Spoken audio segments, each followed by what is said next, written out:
All I know is this. I started buying gold in 2001 when it was $250 an ounce.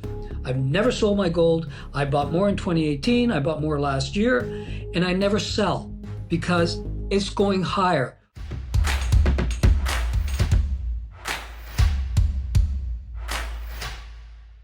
Gold has been swinging violently on shifting rate expectations and Middle East tensions. Copper is still trading near historic highs as traders brace for possible U.S. tariffs, tightening inventories, and what many now see as a structural supply problem. Well, joining us on Top of Mind today is Frank Giustra, mining financier, macro investor, and one of the sector's most closely watched voices on gold, copper, and the changing global order. Frank Giustra, thanks very much indeed for joining us. Hey, my pleasure. Frank, over the last week alone, we've seen gold whoopsaw on oil, Iran tensions, and shifting Fed expectations, while copper keeps behaving almost like an AI stock. Are markets starting to price in a much bigger structural change, you think, than investors fully appreciate? Yeah, no, definitely. Well, listen, copper is the backbone to almost every electrification industry in the world. And we have a declared supply deficit coming to us very quickly. The numbers range all over the map, but, I think JP Morgan suggested that we could have a 2 million ton deficit by 2030 and about a 8 million ton deficit by 2035. That's a lot of copper that's projected not to be available for the demand that we're seeing ahead of us. And that's without even considering the data centers, which alone are projected to require about 500,000 tons of copper by 2030 just for the data centers. So we've got the supply deficit. The copper industry, or the copper mining industry, is like most mining, and this is especially true with copper because these large porphyry copper deposits are have a long lead time to put into production. 10 to 15, sometimes 20 years between finding them, developing them, and constructing and putting them into production. So this is only going to be solved two ways. The price of copper has to go up. And because as these deficits come upon us, you're going to require a higher copper price to incentivize the building of mines faster than we've been doing it in the past.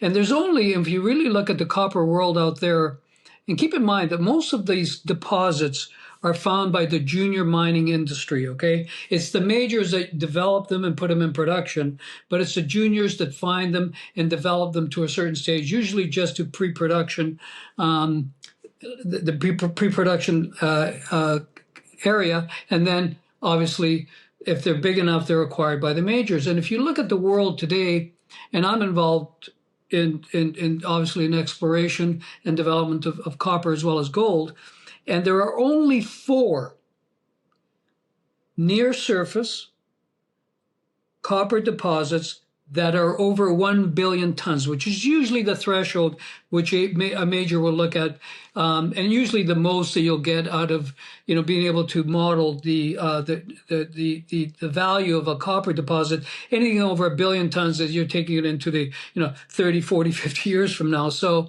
of those 4, there's only 4 that are of good grade, near surface, and over 1 billion tons that have not been taken over yet.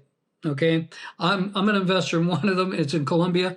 It's called Copper Giant, and there are a couple of others. There's Aldebaran in Argentina, there's Solaris in Ecuador, and there's McEwen Copper in Argentina as well. Those are the 4 that are over 1 billion tons and near surface and easier to mine. Yes, there are some other deposits that are much, much deeper, going to take a lot longer to develop and put into production. So you think about that, the fact that in order to address the supply deficit of copper, we're going to need to find 6 of these kind of mines every year till the year 2050.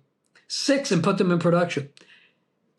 It just, at these prices, we're not seeing that level of production to coming from these mining projects. So I think we're gonna have to see a much higher copper price, and that's the way you usually solve these problems. And there's no other way around it. Yeah, that narrows it down. Look, there are media reports now that traders are pulling significant copper inventories ahead of possible U.S. tariff decisions. Frank, is this becoming less about normal commodity trading and more about governments and institutions quietly trying to secure strategic supply? Oh, 100%.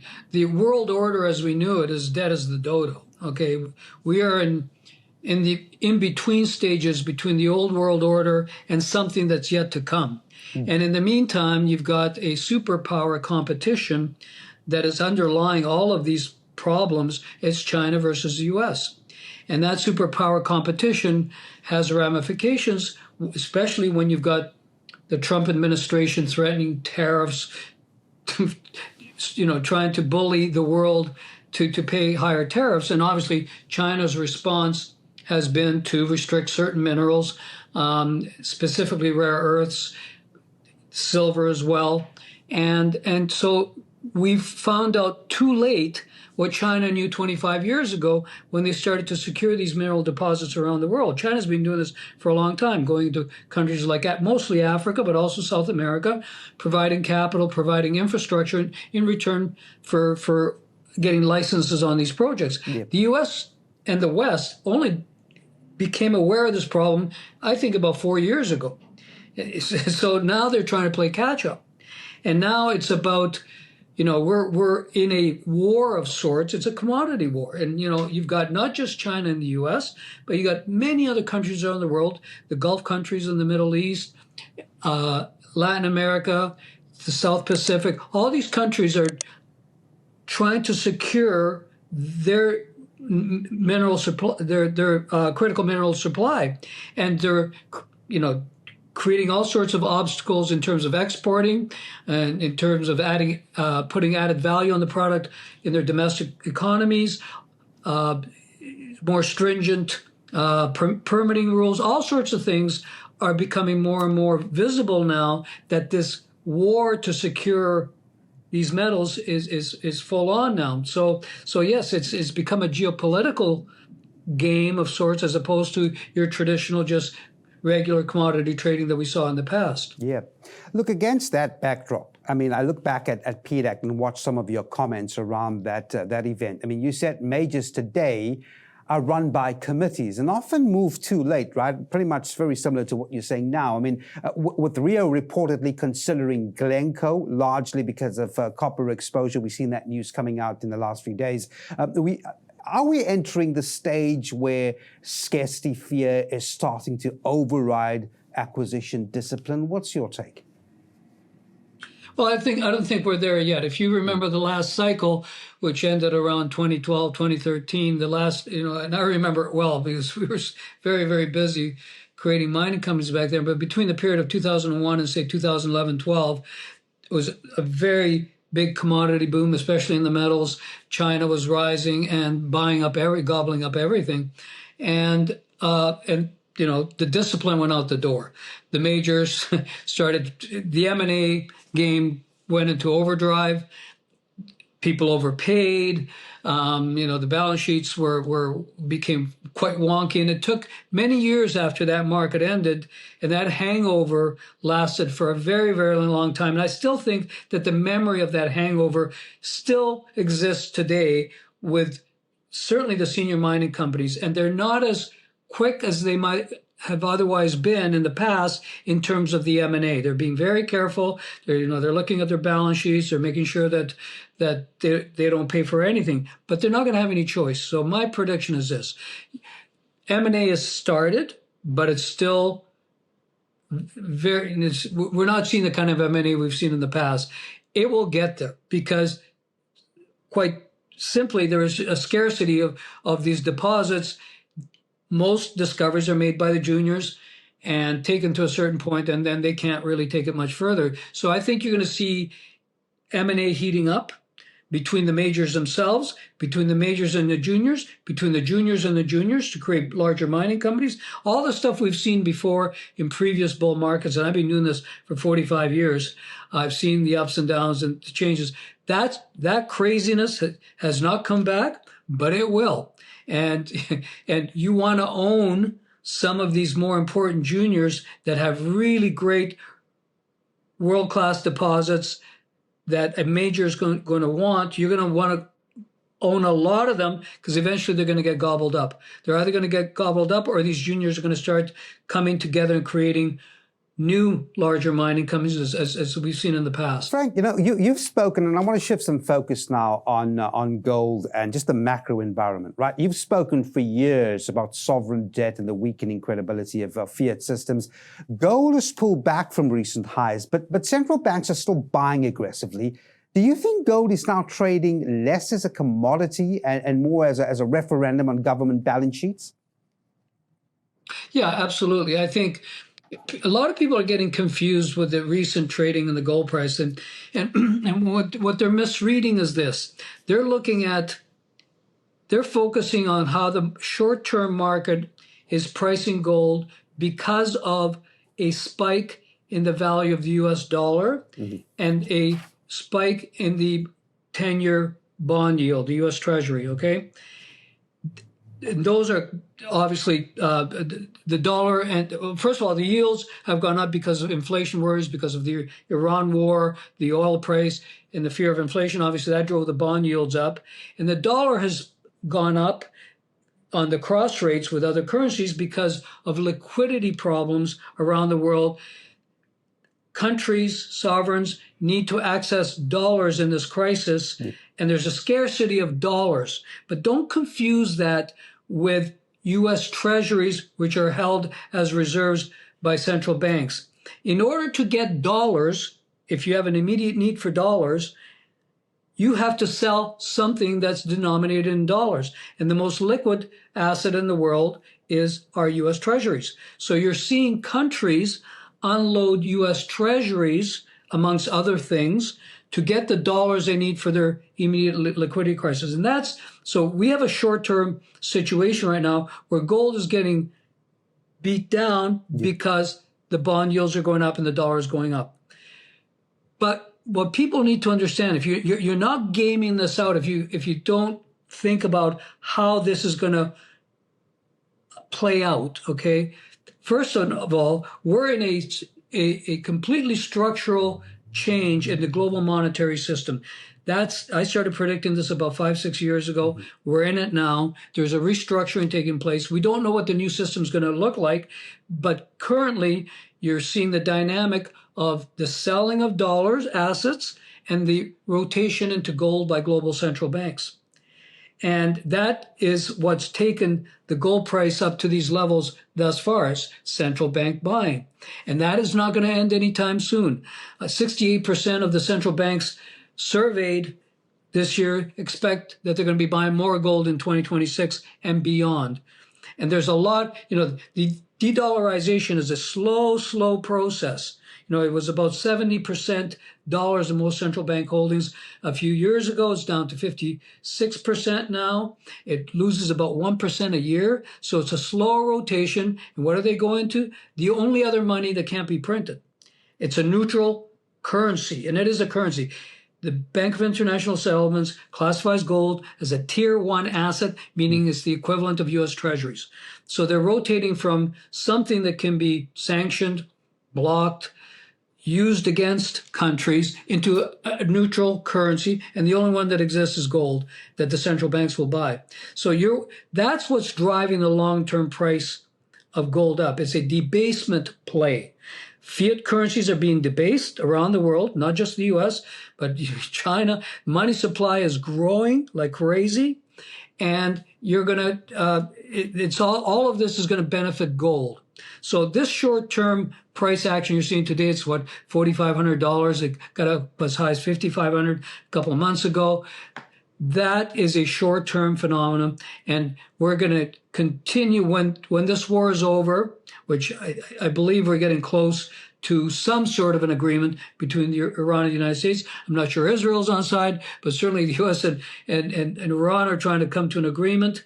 Hopefully they will. If they do, obviously the pressure will come off the 10-year yields. and gold will go back up again. Yeah. Oil will come down a bit, although I don't think oil will go down as much as people think, because it's going to take many, many months to unblock of all the problems that have been created by the blocking of the Strait of Hormuz. This is not going to happen overnight, but you're going to get a reaction that the dollar will come down a bit, the bond yields will come down, and gold will go up. And we're going to go back to that long-term play of debasement, which is going to take a number of years to play out.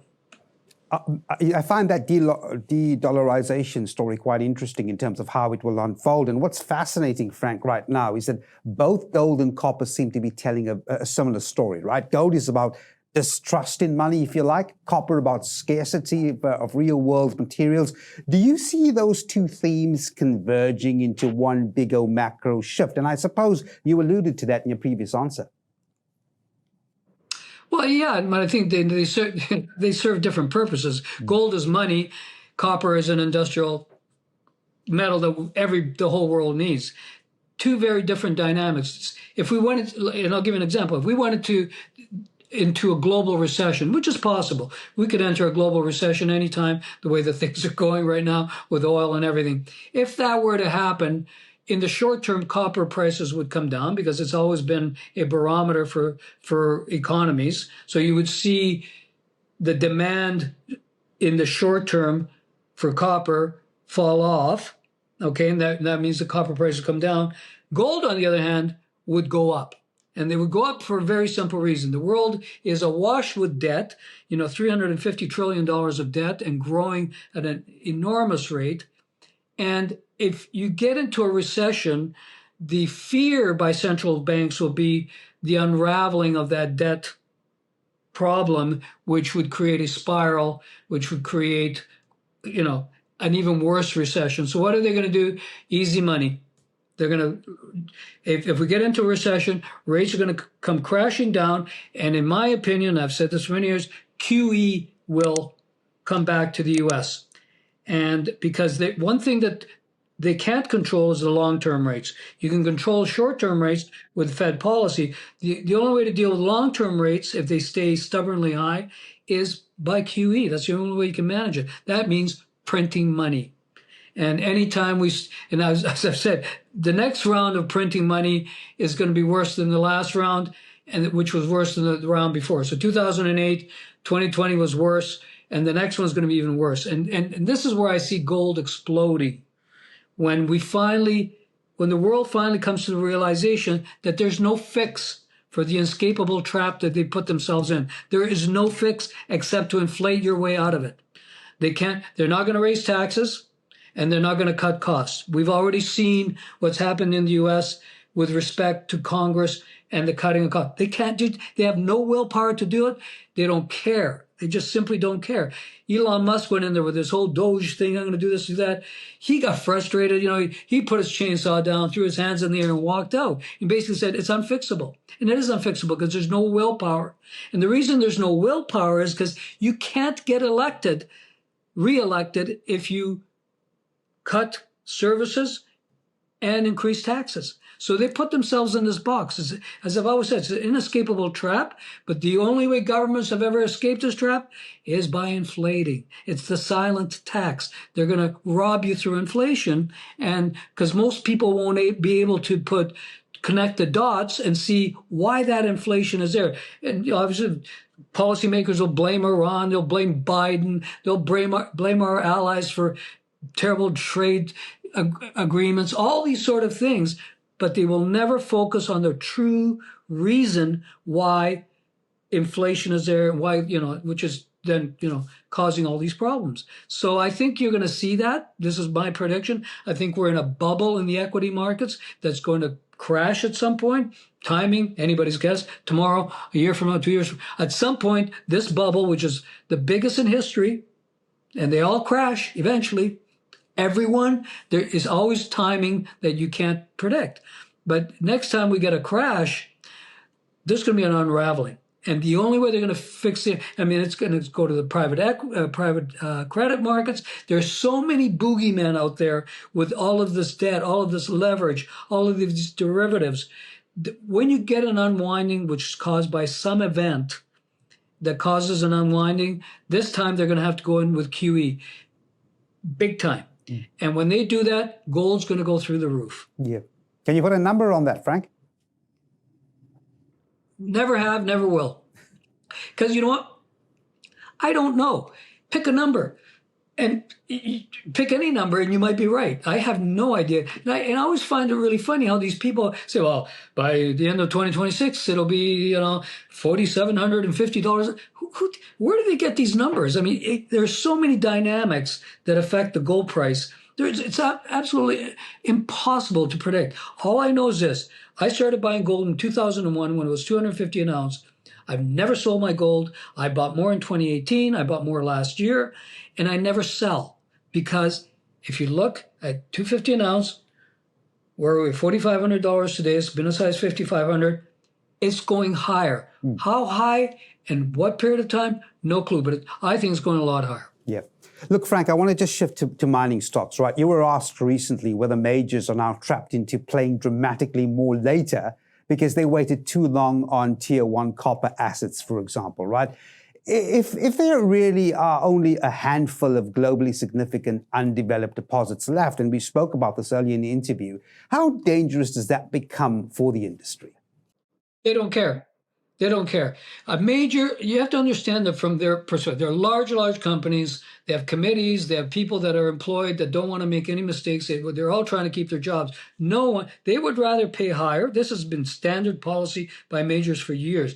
They would rather pay a higher price later on than make a mistake now. So they'll wait till the project, and I've done this, I've watched this because I've been involved in projects that have gone through the sale process. You see how the majors behave. They would rather wait, not make any mistakes. No one gets fired for making a mistake by buying too early. They could care less if they pay 2, 3, 4 times the price. They really don't care. They just want to de-risk. And so they let the juniors spend all that risk money to de-risk the project. And what does that mean? That means drilling it out completely, doing all the environmental studies, the feasibility studies, trade-off studies, everything that needs to be done will usually be done by the juniors with their risk money. And then when it's been, and by that time, sure, the price double, triple, quadruple, it's gone up. They don't care. They don't. They'll wait. They always have. They rarely buy early. They just don't want to take that risk. Yep. Well, we'll leave it there. Frank Giustra, it's been a pleasure. Thanks very much indeed for your insights. My pleasure. Anytime.